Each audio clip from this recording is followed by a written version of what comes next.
Tea time, yeah, making a difference, one cup at a time. Tea time, yeah. So be sure to grab your tea, grab a seat, and tune in to Miss Liz. Tea time, making a difference, one cup at a time. Tea time, yeah. Tea time, time.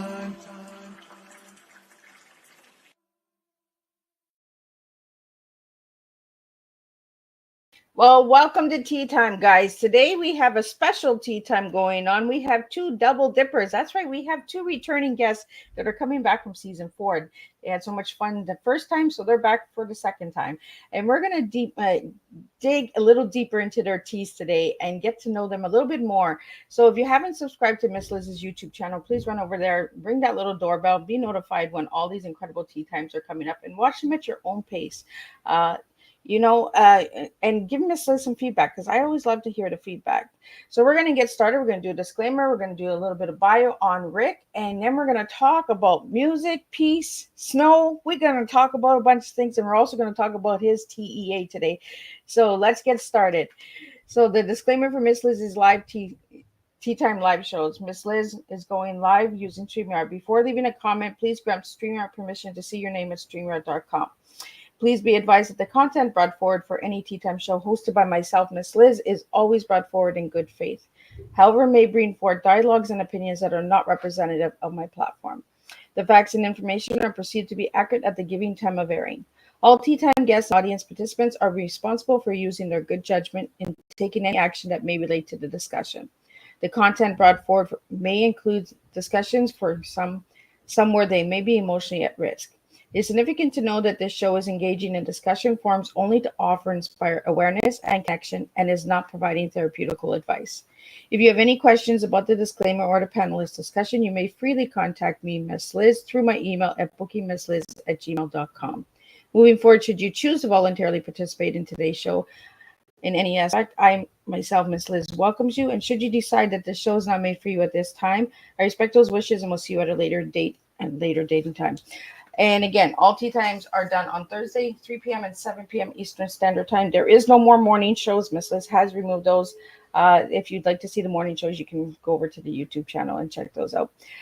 Also, I want to give you a shout. I want to give a special shout out to Best Version Media for supporting Miss Liz, and also to Stock Today and Best Stocks for sharing my press release with your audience and your readers. So again, thank you to the three of you guys for supporting Miss Liz. So now let me give you a little bit on Rick. Who is Rick?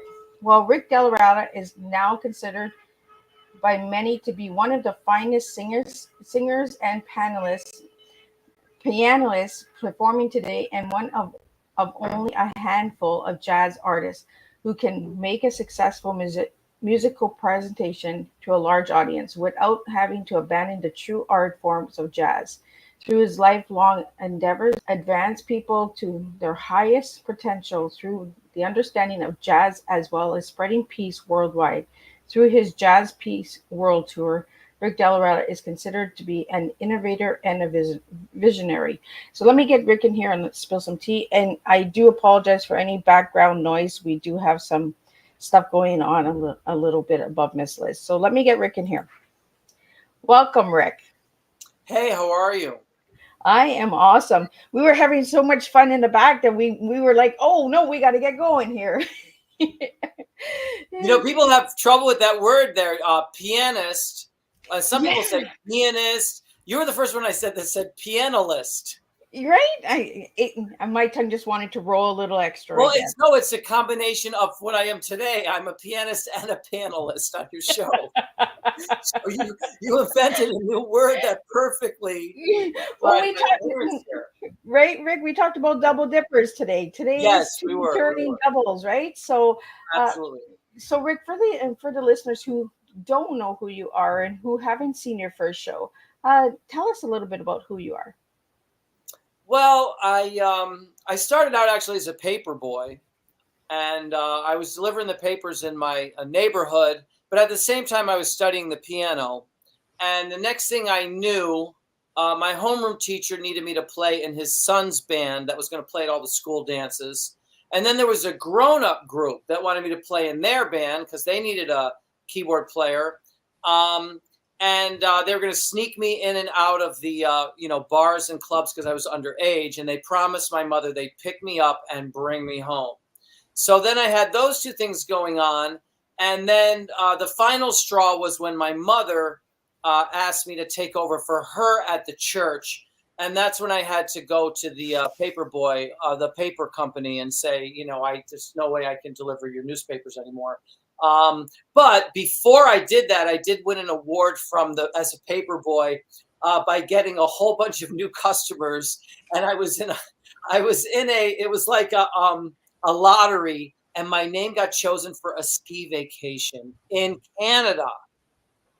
Wow. And we were talking about that. Yes, and I ended up on a bus, and I got to go to ski at some resort. I still don't remember the name of it. Me and I think there was two other guys. 3 of us won the award or something like that. And they sent us up on a bus to ski in Canada for 4 days at some sort of resort for getting all these new customers. Now, some of those new customers were picked up on the very last day by this barber. The guy's name was Joe the Barber. He ordered 3 papers to kind of put me over the top. So I owe part of that award to him. If he's still alive or around, I highly doubt it. Joe the Barber. Yep. So Rick, when we spoke the first time, we talked about the tours and jazz and peace and music, and I also got you to play a couple of tunes as well. Are we going to get some music from you today?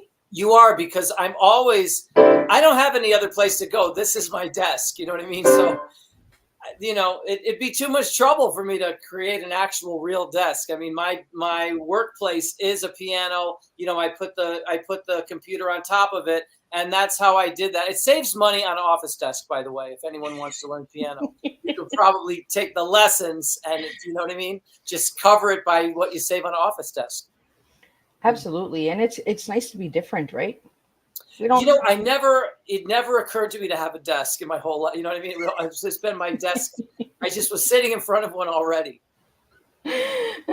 So Rick, can I get you to play a piece? You can. So what I have for you today, a lot of times I just take, because it could be random. What I do lately is I take a song and then I go into something that brings more of, what would I say, the spiritual nature of music, because I think we really need that in the world today. People are waking up, and we've always seen music as entertainment purposes, which it's great for, and we know that it works well. We also know it works really well for, certain types of things like atmospheric music and stuff like that. But throughout history, it has proven over and over again that the spiritual qualities of music are awesome to get people, to help stimulate their intellect and advance them, and to go along with their own personal growth, which is a, big thing going on now with people waking up and growing and saying, oh my God, I had no idea. And they're on a new journey. So I'm going to go into that. It's going to be a free improvisation. So we'll start out with something.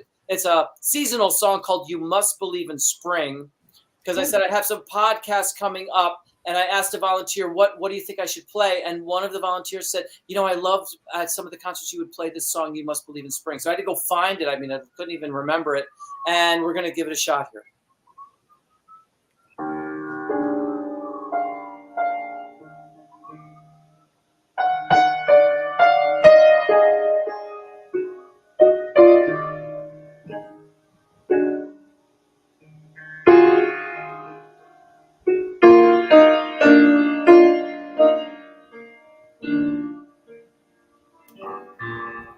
When lonely feelings chill the meadow of your mind,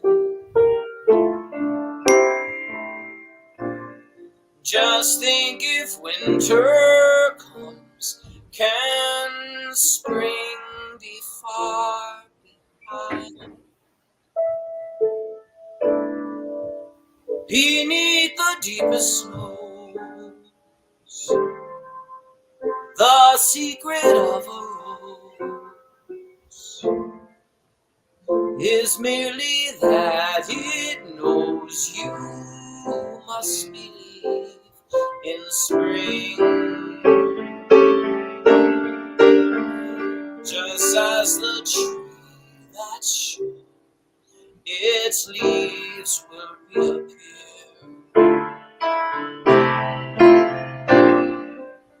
It knows its emptiness is just the time of year.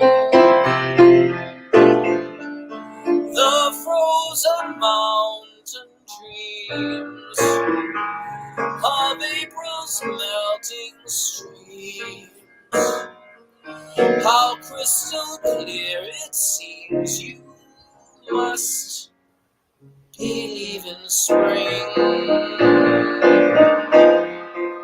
You must believe in love and trust it's on its way.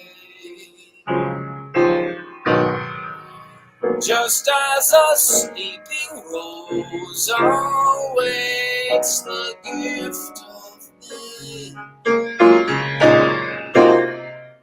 so in a world of snow, of things that come and go, where what you think you know, you can't be certain of. You must believe in spring and love.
Must believe in spring.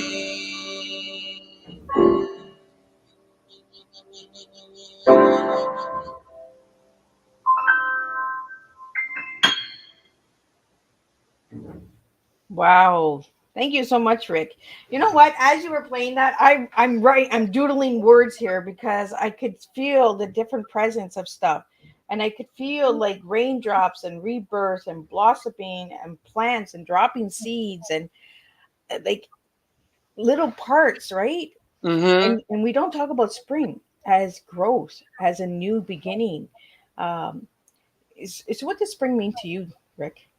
Well, it is a like a time of rebirth for nature. It's a whole new awakening. I mean, when you look at species and you look at different animals, they come out in the spring, they blossom in the spring, out of hibernation. All these things happen in the spring, and also, in some areas, like we've been talking off camera, the spring is getting shorter, and it's starting earlier and it's ending quicker and things like that. So all the moving parts kind of come together in the spring. It is a new opening, and for me, it was a perfect song because I was just returning from a winter activity, and here I was into a whole new sort of lineup of interviews with wonderful people like you, and all kinds of different activities that are completely different from from my the winter that I had just spent. So it's and when you brought up all the things that you heard and stuff in that's what I'm trying to do with these presentations is, give people what they know music to be from basically, the music that society gives them. I mean, like I said, society's good. Our capitalist society is good at giving you music for entertainment value, phenomenal. Giving you music to help you buy a product, even more phenomenal. But Well, we use music for entertainment, but we also use it for education. for educational purposes. And the thing is, though, music has incredible spiritual components. Yes. And so when I improvise, which I was doing at the end of that, calling it part of a series called Free JA, and one of the things that I did just before I left to go away out west was for the wife of Julian Assange. She had heard about this thing that I was doing and wanted me to do something part of her little series that she was doing on YouTube. So that's available if someone wants to put Concert for Assange Rick on YouTube. You'll get to that. But anyway, the free improvisations are, again, I have to believe in, I not only have to believe in spring, but I have to believe in spiritual connection in order to pull that off, because I have to somehow connect and allow something to come through me musically that I don't really know what it's even going to be. And that brings us into, what people are waking up to now. That's why there's so much of fascination with, the hospice thing, where the people are just before they die, they see their like people are like fascinated by that now. People who have crossed over, they died and came back or whatever, and their stories, because we know there's so much more than what we thought or what we have been living in. And when I improvise like that, I mean, there's so much more there, because again, it's more of a spiritual type of what is it? Like a stimulator of the intellect. It gets you thinking, thought provoking. And that's kind of where we're all headed now. We're all trying to see what our potential is as, what our brains have the ability to think our way into some really great things. I think it's really incredible that, as you were playing that song, that the raindrops, the rebirth, the planting, it also comes back to Jazz for Peace, right? Because you have your 7 branches. If people go to the website and they see the 7 branches. So I want to talk about these seeds that you plant to create these branches, to create awareness, and also some incredible funding and grants and all of that stuff. So let's get into that a little bit, Rick. Sure, absolutely. And you're right. I mean, the spring is the perfect time, right? Those seeds fall in the fall. And then by the spring, you have an empowerment tree. And it's so crazy. Our empowerment tree mimics that behavior, because what we do is our funding basically starts with someone who watches your podcast, like this podcast right here, and maybe they might want to just Google a few things or check out some other stuff. We have our website that you display. They could go and see whatever they wanted to. We do have a page, jazzforpeace.wordpress.com, that has all kinds of archive material where they can find things about other events, etc. But anyway, they watch your show. They send a comment to Jazz for Peace. I just saw you. Your Miss Liz really brought all these things out about you. I'm so fascinated. We'd love for you to do for us what you've done for all these other organizations, or whatever they want to say. That little comment represents a seedling. That's like the seedling that falls off the tree. Now, let's say that usually happens in like November, right? September, October, November, when those seeds fall, the leaves change. That's kind of the time when you send your comment into Jazz for Peace. That's your November. You know what I mean? That's your October.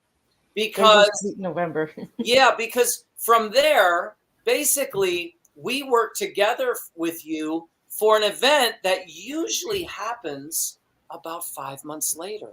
So what is it? November, October, right? November, December, January, February, March, right? Spring, right? So it's a fall to spring kind of. It's basically a fall to spring format, because we want. First of all, the first thing we want to do is get you from your comment to a confirmed event.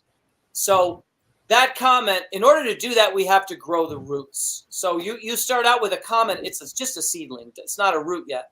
So now, thinking exactly like a tree, how do you go from this little comment to actual roots?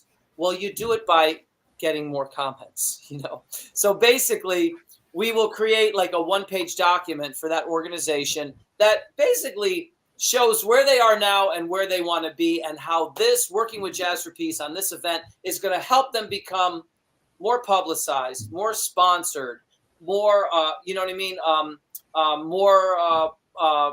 going to help grow their donor base, more befriended, all these little things, more prestigious. I mean, they're all little brands.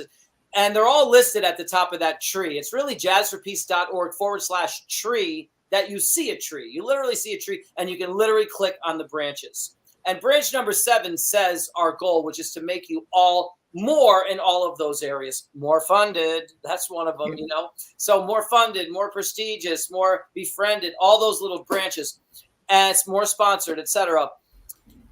And so what we do now is that one page you can show to your board members if you're an organization. You can show to your friends. You could show it to your family. You could show it to anyone that you feel really would like to see your dream make a bigger difference in the world than it's already making. And so once you do that, they look at it, and guess what they do? They make their little comment. You'll call them on the phone. Hey, what'd you think of that? Oh my God, you could. This sounds like I would love to be involved. And that's their comment. Hopefully, they send it to you in an email, so you don't have to write it down while you're on the phone with them. But whatever, you collect the comments and send it to us. Guess what? Those are the roots. Okay. Now, what do we want to do from there? Well, just like, unfortunately, a tree, if you ever dig one up or see, it's not just those roots underneath that ground. It's an expanded thing with all these little teeny roots coming out of those roots. So we got to do it just like a tree, we can't really skimp on this. I mean, really, we want your tree to be as big as possible, not as small as possible. So we're not going to skimp. So we have to expand those roots a little further. So what we'll do then is we'll look at the comments, and some of them really will be, I can assure you, because we've done so many hundreds of these, over 850, some of them will be really excited people. They'll look at our program and they'll think, wow, this Jazz for Peace thing can really advance this organization, and I really like this organization. I love what they do, or I love my sister and her dream, and she's just so wonderful. Whatever they are, we'll get those people, and a lot of times they're board members, but sometimes they're just enthusiastic people. Get them to do the same thing. Take that little document and show it to their friends and their acquaintances, and see what that does. Automatically, it expands the donor base of that organization by getting their people involved. And they have good reason to be involved, because all of them are going to be VIP guests of honor at the event. Every single one of them. And VIP guests of honor make out like bandits. If you ever are one, or you ever go to like those shows, the Oscars and all that stuff, all those guys. I don't know if anyone ever told you, but they get these gift bags that are like crazy. You know, they have like thousands of dollars in their gift Yeah, bags. I've heard about these gift bags from the Oscars. You know, Yeah, like I a mean, $1,000 chocolate bar in them, and no one's ever invited me, but I've heard the stories, you know, and I probably won't turn it down because I'm like, just for the gift bag, it's unbelievable. And there's thousands of dollars of products in those things, you know. So what we do is we then utilize that to get our sponsors. You know, it's not rocket science. We're able to go to our sponsors and say, look at Jazz for Peace, look at what we've already done, and guess what?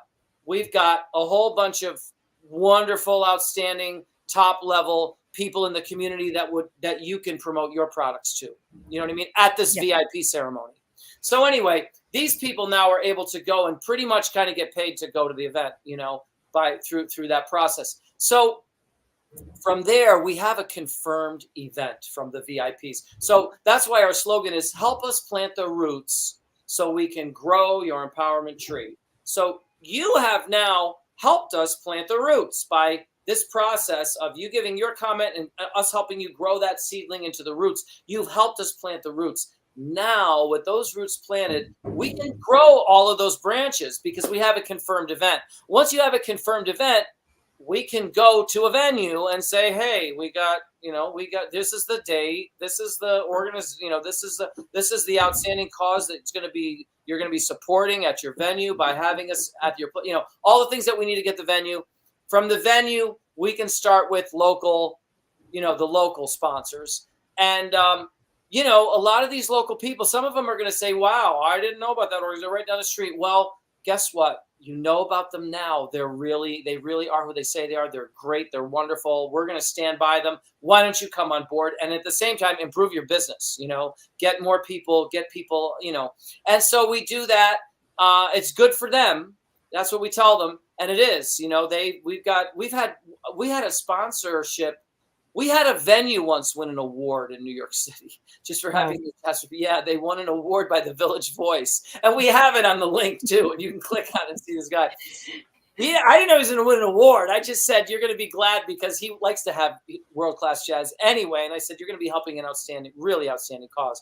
And, so now we have a venue. Now we have local sponsors, like I told you, because these people are like, hey, I already heard about, some of them already heard about it because they talk, you know what I mean? They're like, oh, I was waiting for you guys to come to me. I already heard about this from, so-and-so. Yeah. Why are you coming now? You should have been here 3 months ago. Right. I golf with him every Tuesday, That little kid's my caddy that came down. So, we have the sponsors. Now we can guess what comes out now, the publicity. And again, if you do it in the right order, sometimes they find out about it before you get to them. Even the publicity, talk to I heard about that thing. Yeah, you're the guy. Yeah, and I'll have, you can see me when you click on branch 3, which is publicity, because that's where we are now. You'll see me on NBC television, pumping up this organization that had never even been on cable access, and so they're delighted because they're getting, publicity and awareness through the event. You can get publicity and awareness for any kind of a world-class cultural event, or at least you should be able to, But the outstanding thing is we're getting the publicity for the outstanding cause. So now we've got that done. From there, you can go to national sponsors, because national sponsors are actually going to be interested if you've gotten to that point. You see what I mean? What people do, I don't know why they do it, and they keep slipping on that banana peel. They just keep doing it. They try to go to the very top person, right, first with nothing, Then we're going to go. And then when they don't hit a grand slam home run on the first pitch, you know what I mean? They swing and miss, and the whole thing falls apart. Yeah. So what we show them, all this information is for them to carry forward, because the better they do, the better our world is, if they're who they say they are. And the ones we represent really are, that want to do this event. So, basically, a lot of these national names that you might see on our sponsorship flyers, that's the point that we went to them. Just so you know, we went to those national guys by them looking at, wow, the community is already involved. We're crazy not to have our name on this. You see what I mean? The community is doing something without us. That's exactly what we don't want. The community is doing something, and how can we get our name on this is what they're kind of saying. How can we? And I said, well, you can still be a sponsor at this level, the gold levels, silver, these kinds of things, and what you get and all that stuff. So now you've got the national sponsors or international sponsors. And then above that is new and prestigious supporters. And you would be surprised who all these people, they have different, all these different passions. You'd be surprised at who wants to save orangutans, to give you an example. I was just talking to somebody on it. We were saving orangutans and the orangutan, and you say orangutans, people laugh, right? But they poor things. It's a horrible situation going on in Indonesia where they're chopping down the trees and they're invading their habitat. And I'll give you an example. That actor Ed Begley Jr. he's onto a lot of stuff, but he's onto that, and he's very passionate about it. So he wanted to be a part of that show and come to the concert. And he came on stage and talked between sets because I saw him backstage and I didn't even know he knew who I was, and all that stuff. So my point is, and this is at a lot of these shows, you never know which spokesperson or celebrity or, politician that might be interested in your interest. You never know who is on board with what you're doing, It could be helping, whatever you're doing. You'd be surprised. And we try to match the passion of somebody who is a more high profile name to your mission. Because if you find a match like that, you're going to have somebody to going forward every year, Well, it's that old saying, right? You don't know who's watching you and who's listening, You don't know. And I mean, I'll never forget the time that I hadn't heard from, we had an organization that we were assisting that's involved in injury prevention. And we hadn't heard from him in a while. And I just called the guy and I said, listen, just out of curiosity, if you could have anybody in the world come on board in support of your organization, who would you like? And he said, well, if I could have anybody in the world, I'd tell you, but you're never going to you're not going to land for our little organization. I said, look, I don't want to hear that. Just tell me the name. He said, Ralph Nader. I said, okay, why? He said, because we're injury prevention and he's our hero. I said, okay, I'll tell you what I'm going to do. I'm going to deliver Ralph Nader to your organization. And he's like, okay, well, I don't know. There's a joke, but it has a dirty word in it, so I can't tell it. But there's a scene in a story where there was a scene like that, and the guy kind of said, I want to have sex with so and so. See who gets lucky first. You know what I mean? That's kind of what he was thinking. You know what I'm saying? I mean, what the guy said. It's a scene in The Sopranos, and the cops are telling Junior, we want to get Tony, and we want to get this one, we want to get that one. He's like, and I want to have sex with Angie Dickinson, see who gets lucky first. And that's what he was thinking, okay, and I want to do this, and let's see which one of us does it first. But I went through some channels, and I said, look, I actually just asked them, because all these guys, if they're really who they say they are, they're public servants. Exactly. They are. And you can just tell them, and they'll do it, because they know, because that's what they are. They're public servants, And I just said, listen, I want you to tell Mr. Nader that I need him to come on board for this. That's all I did.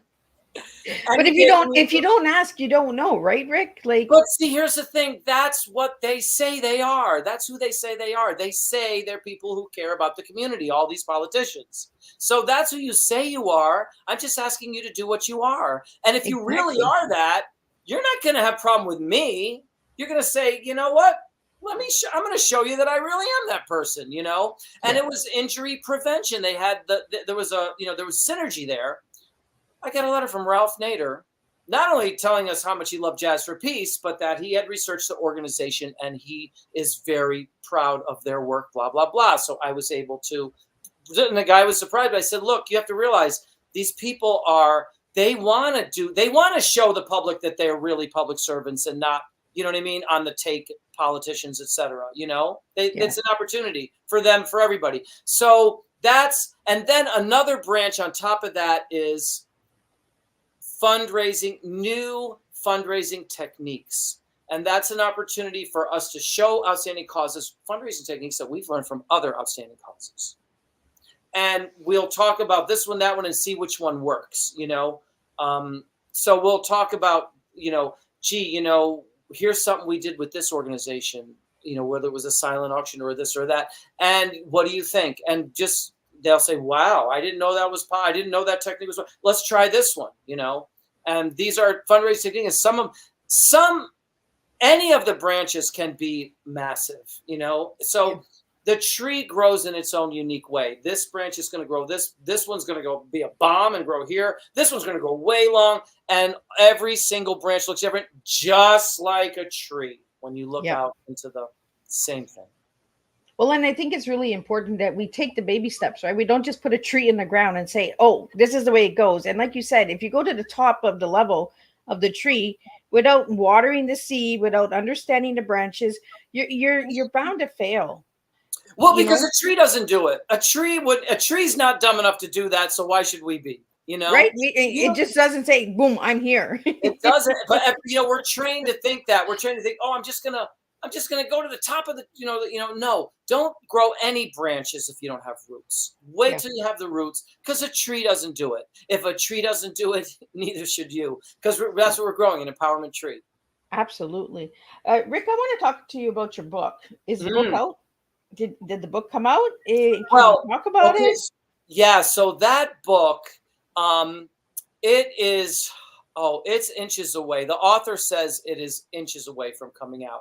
It's just that some things happened, like there were some delays. And during those delays, I started putting in some other information, you know, that we think is extremely revealing, you know, some very interesting information that would really, I think, really make you want to have this book, because I kind of blow the lid off some stuff. I reveal some secrets. You know, I say some stuff that, you know. Well, you are the jazz player, so you got to play a little tune, right? Yes, I have to. And the thing is, I think that's important that we do reveal some of these things today. You know, it's kind of like I was on a podcast yesterday, and I was telling the story of Ice-T, who told something about the music industry on a podcast. And he was just talking to this guy, I think it was Bill Mayer's podcast, and he just nonchalantly said, you know, we noticed after working with these labels that the same people that own the prisons own the rap labels. The same people that own the prisons, you know? Yeah, and I was always wondering, how come this music has changed in such a way that if I follow the words on there, I'm going to end up in jail? So it's a conflict of interest. Yeah. So he revealed that. So I've revealed some things. I mean, there's unfortunately, I know too much, but I've revealed some things in the book, and she's had to put them in, in such a way, give them chapters and titles and all that stuff. But I think the things that we revealed are worth the wait. And so I think it's going to come out. I think it's going to come out this month. But it's very, I'm going to guess, if I'm going to put a guess on this month, that book is coming out. Awesome. Well, you keep me posted with that book so that we can share it with the listeners out there when it's out. So it's called Rick Della Ratta, Paving the Path for Peace Through Music. And everything you do is through the music, Rick. Yeah, that's true. That's true. I wouldn't be anywhere if it wasn't for the music. Right? Yeah. So can you tell us a couple of incredible people you've worked with over the years? Well, a lot of interesting things happened once I started playing. Like I told you, all of a sudden, boom, this one thing happened. I have to quit my paper route. The next thing I know, I'm in high school and the college is contacting me. And I'm like, but I'm not in college yet. But they're like, we need you in our band. They needed me in the college band, but I was still in high school. And I was like, well, I don't know how. I don't have my diploma. I can't go to college without the high school diploma. They worked something out with the high school. Wow. They worked out some deal. And instead of going to high school in my senior year, I went to college. Well, look at you. I went to college, and what they did was they said, you're going to be able to transfer these classes over to high school to graduate high school, and then you're going to be able to transfer some of them over to college for your first year to make it a music school. They'll accept them, and then you can play in our stage band, our jazz ensemble. So that was that, and then I got into real college, real music school from there, and from there, I just started playing around town and just trying to see what I could get myself into. And I used to call up this old guy because he was the only one who would talk to me. And he would talk to me. He would say, this old guy would answer the phone at this jazz club and he would talk to me. And so I figured if he's talking to me, I'll just keep talking back. He'd ask me, what are you playing? Who are you studying with? What are you working on? What are you doing? What are you doing this? What are you doing that? Okay, well, yeah, thank you. Yeah. Hey, kid, give me a call back in another couple weeks. Let me know how you're doing that. That was it. I get a call from that jazz club, and the guy says, "Is this Rick Dells Ratta?" I says, "Yeah." He said, "Well, unfortunately, he said, I'm the son of the club owner, and the club owner had been shot, and he has been, as the son, has to take over the whole situation, and the only person he has to rely on is this old guy who was the club owner's best friend, who used to answer the phone, and the old guy told him to call me." And I said, "Wow, why did he tell you to call?" He said, "Because we have some bands, big names coming in, and we need an opening act and MC for those bands, and I don't know who to call." And I said, "You have your choice." And he said, "You have this one, you have that one, you have Dizzy Gillespie, you have blah, blah, blah, you have..." I was like, "Did you say Dizzy Gillespie?" He says, "Yeah, Dizzy Gillespie's coming in real soon. We have him, blah, blah, blah." I said, "I think I'm just going to go with that one because the club could be closed by the time the other one sees." You know what I mean? So next thing I knew, there was a dressing room in a club that said Dizzy Gillespie, Rick Dells Ratta. So just the dressing room for the two of us. And, for like, all the nights he played, the whole engagement, I had a dressing room with Dizzy Gillespie. So I was his opening act and MC, but I got to know him and, all that stuff.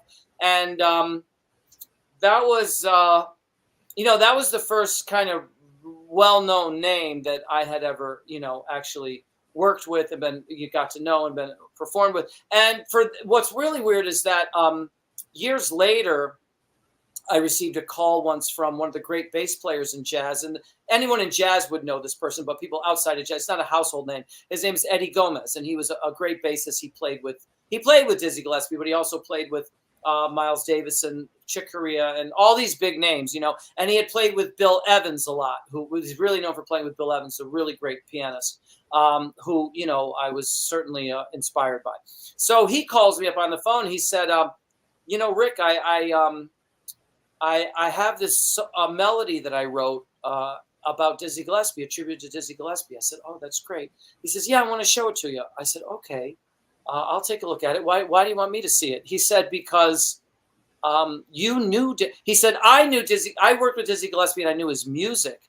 But you knew Dizzy Gillespie as a person, right?"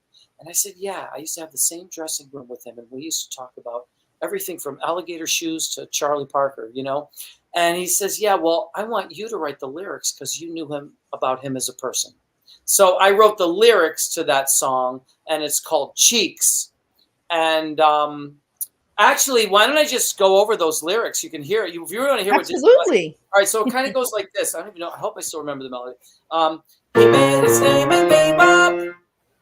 He played a style that swung in a new way.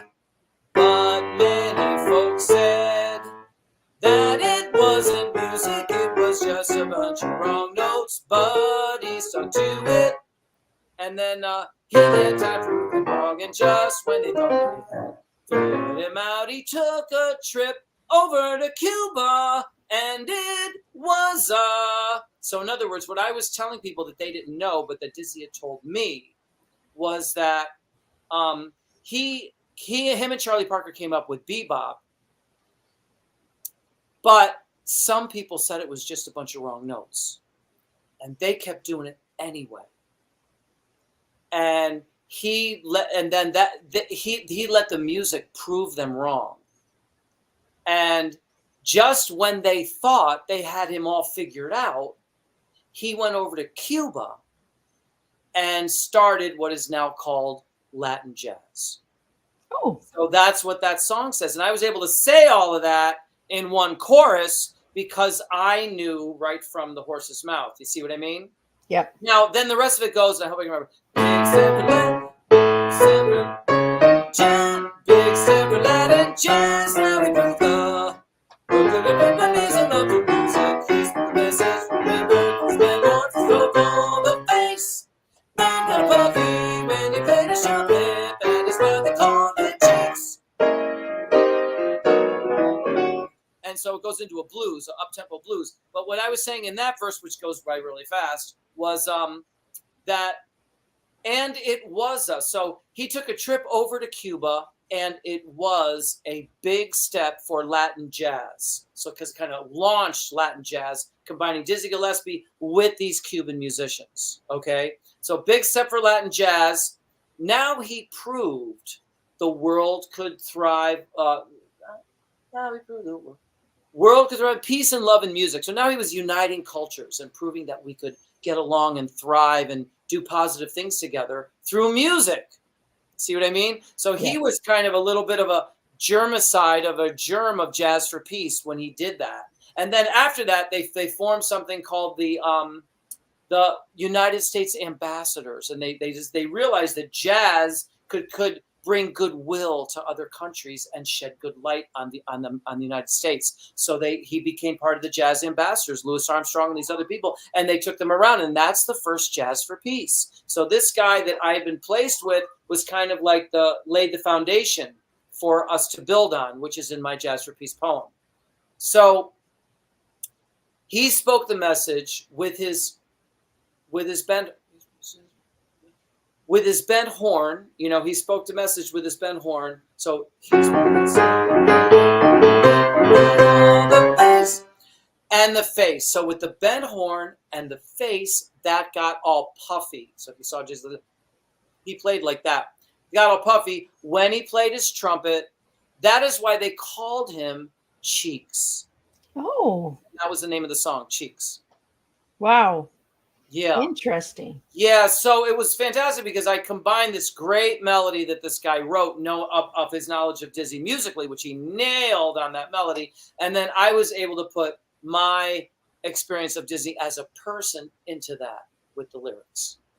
And I like something that you said, Rick. You said everybody said that he played the wrong notes, but the wrong notes actually were the right notes for him.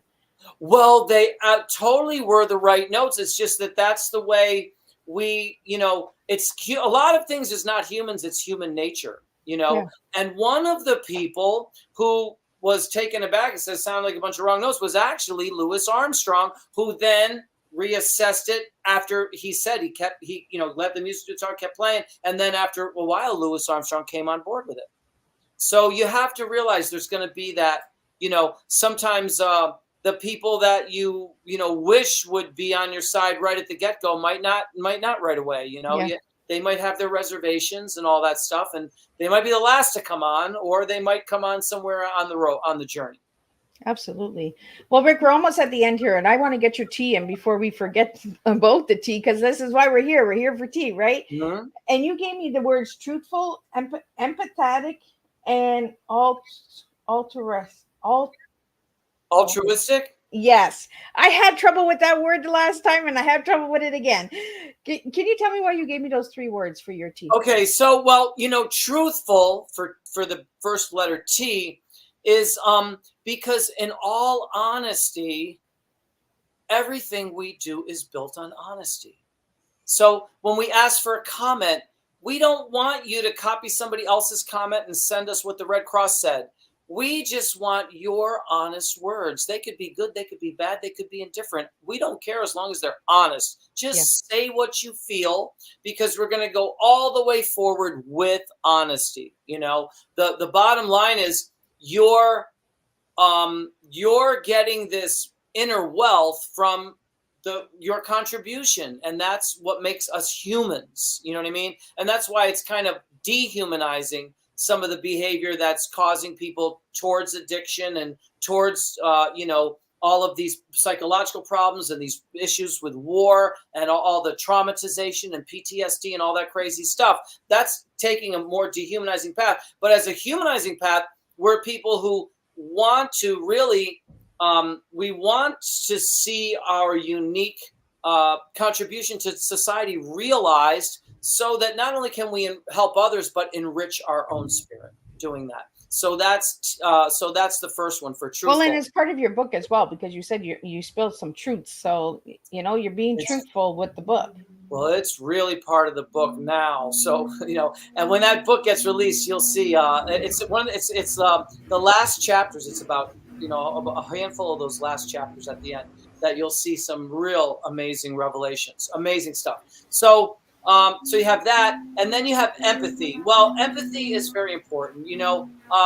One of the reasons that we mess up a lot is because we, as kids, you don't realize maybe you're bullying some kid or whatever, and your lack of empathy causes trauma. Well, you see, as an adult, you will regret that, because you're grown up and you have empathy, and you're like, oh my God, if I ever knew that he would have been traumatized, I wouldn't have made fun of him, something like that. You know what I mean? So getting that empathy as quickly as possible is important. Is it human nature for you to slip around and mess up here and there? Fine. But, you don't have to go all the way through life like that. I mean, gather some empathy and try to see both sides of the situation. In our solution for the Israeli-Palestinian conflict, and what many people said we have solved, it's just a matter of Israelis and Palestinians coming together now to vote in favor of this, is basically for Israelis and Palestinians, because, I see videos where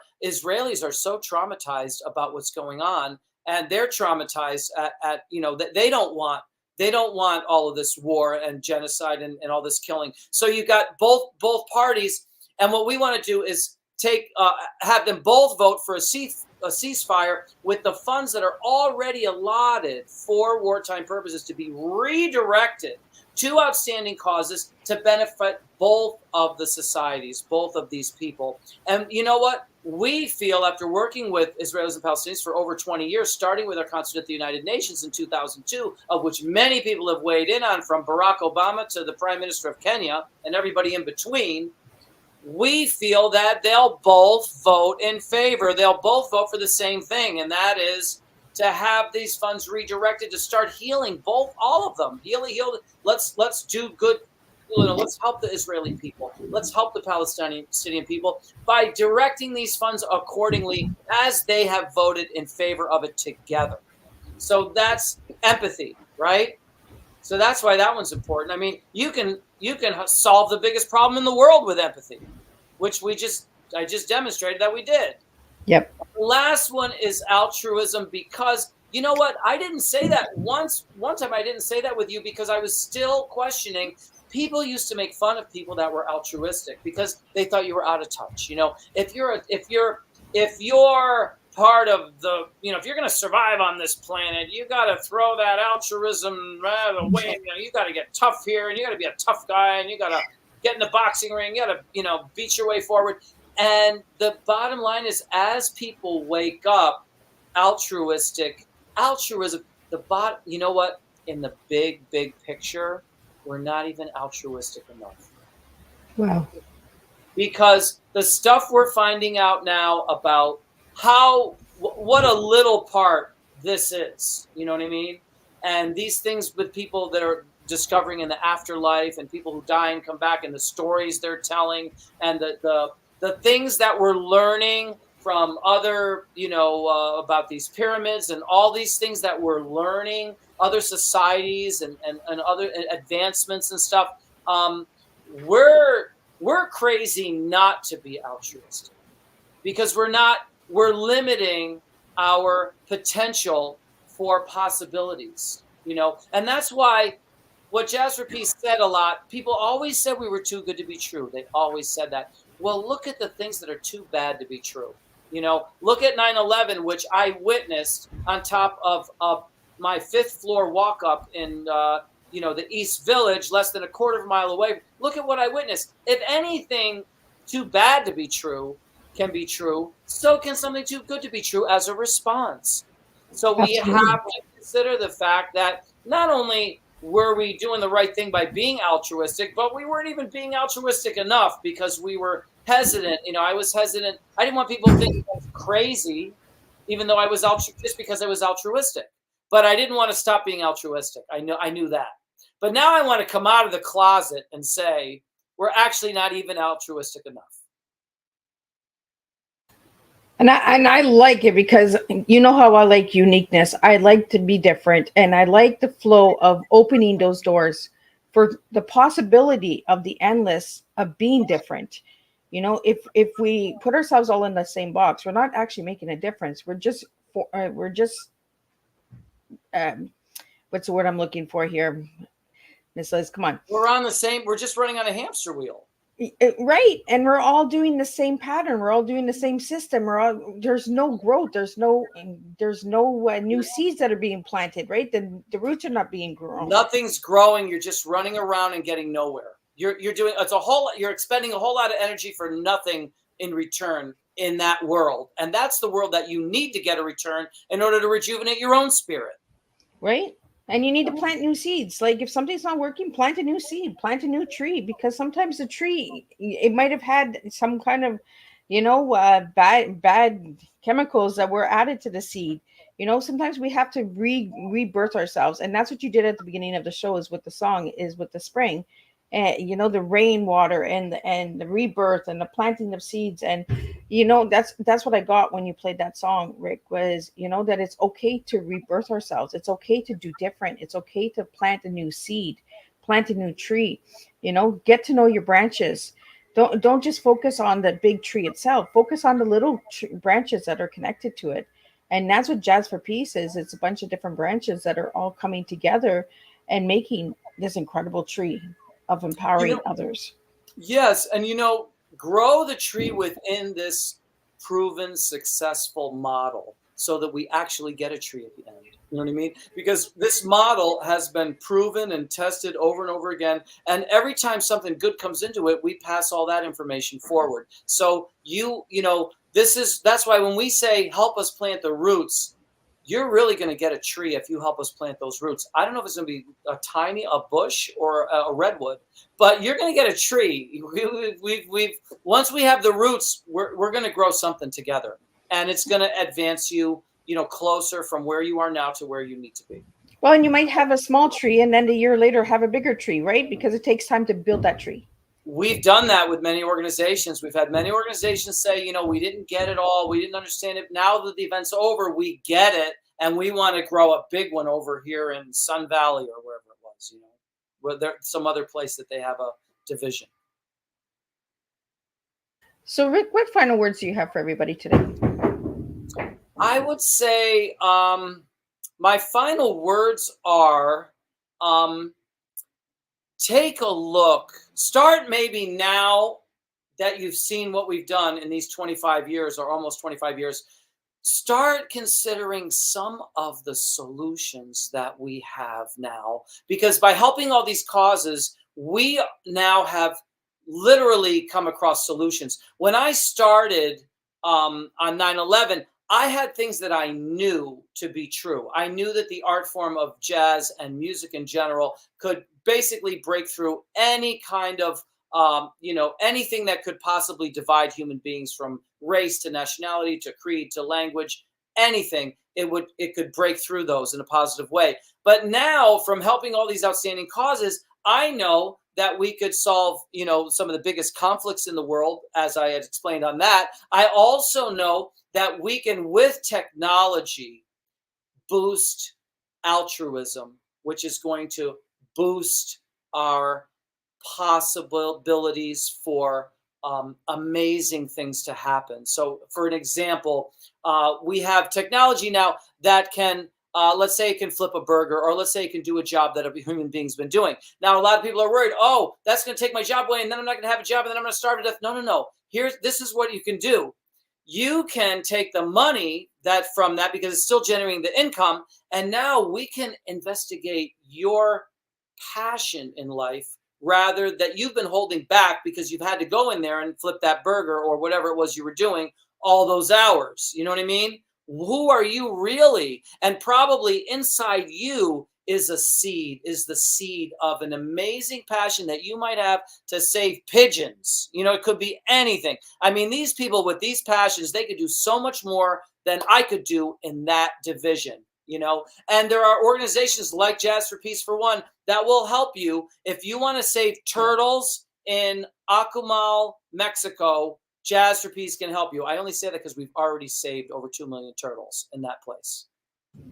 Well, that's just awesome. Yeah, but like I said, I don't know what your passion is, but we'll find out, because we can now give some of that money to you, and instead of going there and flipping that burger, let the machine do it. Give some of that money to you so that you can now help some of these, because we don't have enough people to solve the problems. And now we do, if we just give them the chance, give them the opportunity, and give them some of the people and organizations to work with that can help them get from their dream to their realization. That helps our world. Well, thank you so much, Rick. And it was a pleasure sitting and having tea with you again. I always enjoy when my guests come back because I get to know you guys a little bit more on a deeper level. So I want to thank you again. And if for anybody that would like to know more about you, Rick, and how they can reach out to you and connect with you, where can they find you? You know, a great idea is our generic email address. It's info@jazzforpeace.org. And you could just send a comment. And that comment, believe it or not, whether you like it or not, is actually a seedling of an empowerment tree. It may or may not grow. All seedlings don't always grow. But if you want it to grow, if you have the will, we have the way. Awesome. Well, thank you so much, Rick. I really had an enjoyable time, and I loved the music. Thanks again for playing for us. For all the listeners and viewers, we will be back at 7 p.m. with Ann Charles. She'll be back here, and she'll be talking about her book series, Deadwood Mystery Series, Jack Rabbit Junction Mystery Series, Dig Site Mystery Series, and Deadwood Undertake Series. We're going to talk about a lot of series and book series. And don't forget to bring your tea hats, because me and Anne, we will be wearing tea hats tonight because Anne is my tea girl. So we will be doing that tonight at 7 p.m. Eastern Standard Time. Until then, I will see everybody at tonight for the second tea of this week. And don't forget, if you haven't subscribed, go over and subscribe to Miss Liz's YouTube channel. And I'll see you guys tonight at 7.